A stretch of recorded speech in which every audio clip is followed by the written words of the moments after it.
अस्सलामुअलैकुम। एसईओ की नई वीडियो के साथ हाजिर हूँ जनाब। तो लास्ट वीडियो में हमने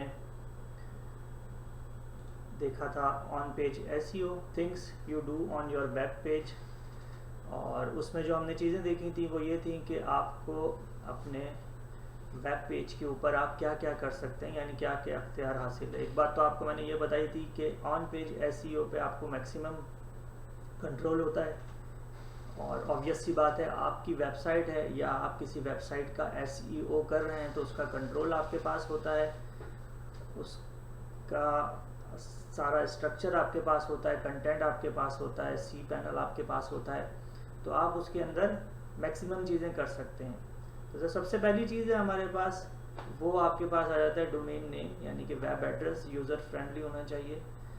तो इसीलिए लास्ट वीडियो में भी मैंने आप लोगों को बताया था कि आपके पास वेब एड्रेस बहुत ज़्यादा अहमियत का हामिल है, और इस पर मज़ीद भी बात करेंगे। उसके बाद है वेब पेज कंटेंट, यानी कि वेबसाइट के ऊपर जो कंटेंट आपने डाला हुआ है, जो इमेजेस डाले हुए हैं, जो टेक्स्ट लिखा हुआ है, जो टाइटल लिखा हुआ है, सब टाइटल लिखा हुआ है, उसकी अहमियत है। वेबसाइट का स्ट्रक्चर, जिस पे ज़्यादातर इतना फोकस नहीं किया जाता, लेकिन आपकी एसईओ बहुत ज़्यादा डिपेंड करती है कि आपका वेबसाइट का स्ट्रक्चर कैसे है।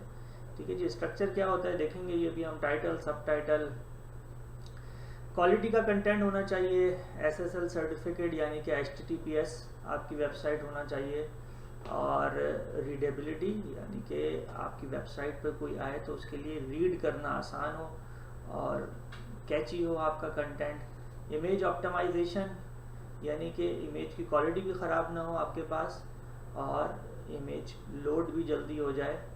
इर्रेलेवेंट इमेजेस ना हो, इर्रेलेवेंट एरिया ना उसने किया हुआ हो ऑक्यूपाई। तो ये तमाम चीज़ों को देखेंगे भी, और उसके साथ साथ सबसे आखिर में आपको बताया था कि आपकी वेबसाइट क्रॉलेबल होना चाहिए। यानी क्रॉलेबल से क्या मुराद है कि गूगल उसको क्रॉल करे, उसको रीड करे, और रीड करके अपने पास उसको अपने इंडेक्स के अंदर उसको सेव कर ले।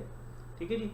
तो इसके लिए यानी कि वेबसाइट आपकी क्रॉल हो, गूगल उसको क्रॉल करे, आपको क्या करना पड़ेगा, गूगल के सर्च कंसोल में जाके अपनी वेबसाइट को आपको ऐड करवाना पड़ेगा। यानी कि एक तरीके से गूगल के पास रिकग्नाइज्ड करना पड़ेगा आपको अपनी वेबसाइट को, कि गूगल उसको रिकग्नाइज्ड करे और अपने पास उसको स्टोर करे, अपने डेटाबेस में स्टोर करे, उसको रीड करे, ताकि फिर सर्च रिजल्ट्स में आपकी वेबसाइट नज़र आए। तो ये पहला स्टेप आप समझ लें है, अपनी वेबसाइट को आपने गूगल के पास ऐड करवाने का, गूगल सर्च कंसोल में।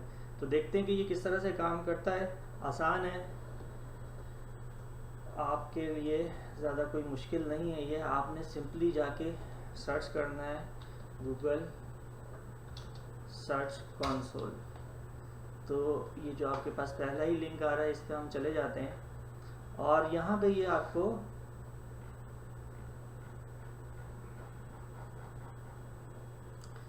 आपने स्टार्ट नाउ पे क्लिक करना है, और जैसे आप स्टार्ट नाउ पे क्लिक करते हैं ये आपके पास आ जाता है। दो तरीक़ेकार हैं। एक तरीका तो ये है कि आप यहाँ पे अपना URL डालें और ये आपको जो डिटेल देगा उस डिटेल को आपने हेड सेक्शन में पेश करना है। दूसरा जो तरीक़ाकार है वो ये है कि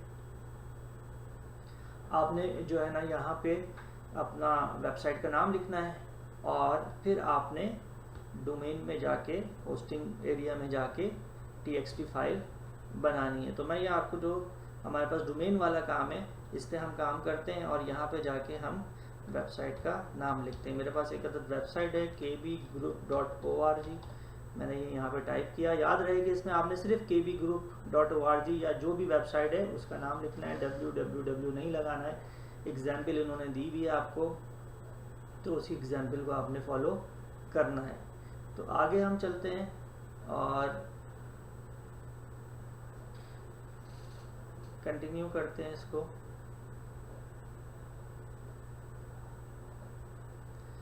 तो देखिए इस क्या कहता है कि sign in to your domain provider, यानी कि डोमेन एंड होस्टिंग आपने जहाँ से ली हुई। Copy the text below into DNS configuration for kbgroup.org। ठीक है जी। तो ये टेक्स्ट सारा का सारा आपने कॉपी कर लेना है टेक्स्ट कॉपी हो गया, कॉपी टू क्लिपबोर्ड। मैंने ऑलरेडी डोमेन साइन इन करके रखा हुआ है अपना KB ग्रुप का, और इसमें मुझे जाना होगा जोन एडिटर के अंदर, और जोन एडिटर के अंदर ये देखिए DNS लिखा हुआ है, DNS zone editor. DNS zone editor के अंदर हम गए, तो अब यहाँ पे जाके जो मुझे रिकॉर्ड ऐड करवाना है वो है टेक्स्ट फाइल का। तो MX रिकॉर्ड में मैं जाता हूँ, मैनेज में जाता हूँ। मैं मैनेज में गया तो यहाँ पे देखें ऑलरेडी मेरे पास ये तमाम चीज़ें आ रही हैं, और यहाँ पे जो मुझे ऐड करवाना है वो मुझे टेक्स्ट ऐड करवाना है। तो टेक्स्ट ऐड करवाने के लिए मैं टेक्स्ट पे चला गया, और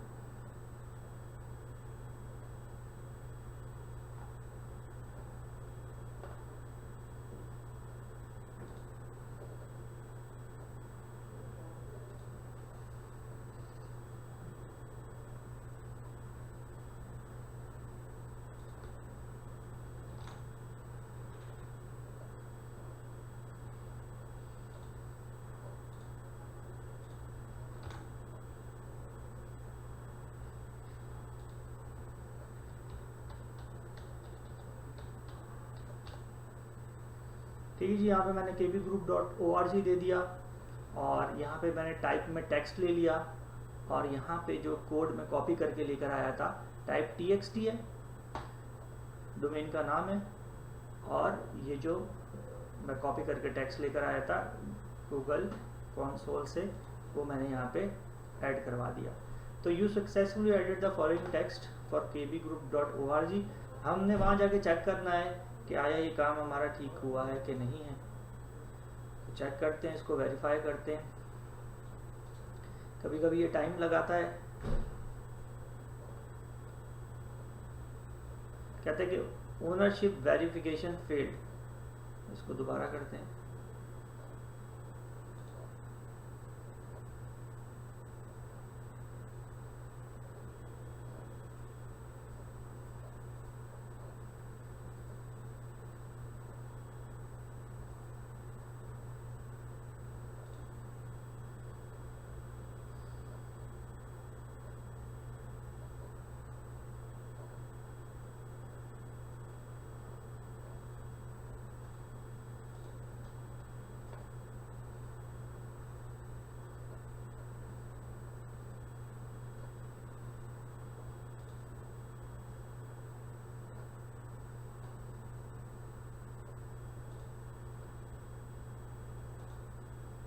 लास्ट वीडियो में आपने देखा कि हमने वेरिफिकेशन की और वेरिफिकेशन हुए हमारे पास फेल, यानी कि यहाँ पे हम इसको चेक करते हैं, वेरीफाई करते हैं, तो वेरिफिकेशन हमारे पास आ रही है फेल।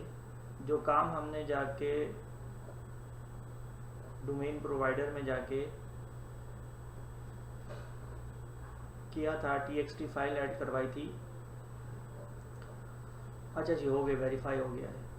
तो ये हमारे पास ओनरशिप क्या हो गई है, वेरीफाई हो गई। वेरिफिकेशन जो मेथड हमने यूज़ किया है वो डोमेन नेम प्रोवाइडर यूज़ किया है हमने, to state don't remove DNS record. ठीक है जी। तो अगर आपको वेरीफाइड रहना है तो DNS रिकॉर्ड जो अभी हमने ऐड किया है उसको क्या नहीं करना है, उसको डिलीट आपने नहीं करना। इस सारे काम का मकसद क्या हुआ, इस सारे काम का मकसद थोड़ा सा समझिए दोबारा से, कि हमारी वेबसाइट है kbgroup.org। ठीक है जी।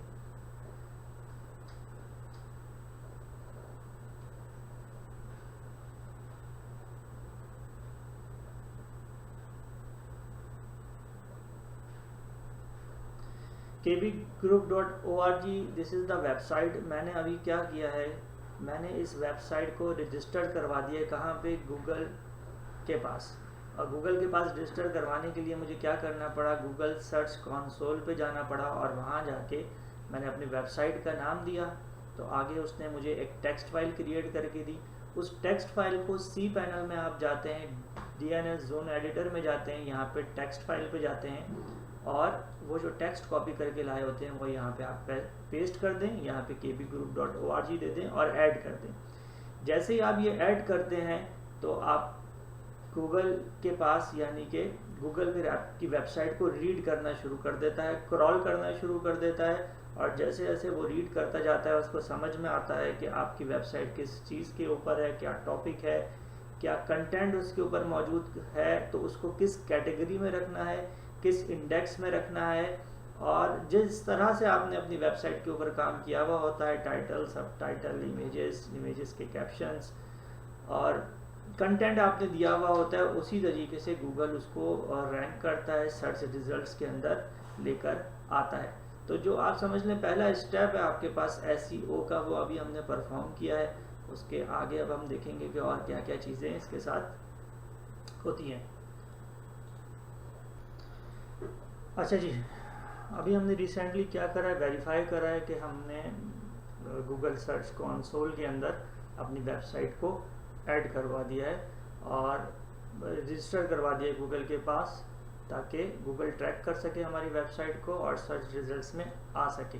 तो जैसे ही मैंने ये काम किया तो मेरे पास ईमेल जनरेट हो गई, जिस ईमेल के थ्रू मैंने गूगल सर्च कंसोल ओपन किया था, यानी जो ईमेल मेरे पास जीमेल की ओपन हुई थी, तो मेरे पास उस पर ईमेल आ गई गूगल की तरफ से, और ईमेल में मुझे बता दिया कि जनाब improves Google presence for kbgroup.org, और यहाँ पे मेरे पास कंसोल भी है और प्रॉपर्टी को यूज़ करने का एरिया भी है। ये दोनों चीज़ें मैंने अपने पास ओपन कर ली।